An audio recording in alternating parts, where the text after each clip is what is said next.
Totoo kaya na dumada moves na raw si Asia multimedia star Alden Richard kay outstanding Asia star Catherine Bernardo? Sa latest Instagram post kasi ni kapuso actress Lovely Abella, isang netizen ang umiintriga kina Alden at Catherine. Makikita sa naturang post ang larawan kung saan kasama rin ni na Alden, Catherine at Lovely sina Kakay Bautista at Maymay Entrata sa isang yate.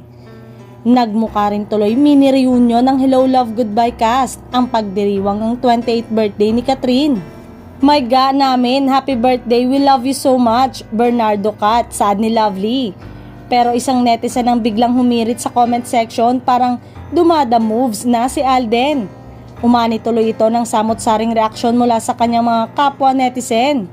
Matatandang siniship ng mga netizen sina Catherine kay Alden matapos kumpirmahin ng una na hiwalay na ito sa ex-jowang si Daniel Padilla. In fact, lumulutang pa nga ang balita na nanliligaw na umano si Alden kay Catherine.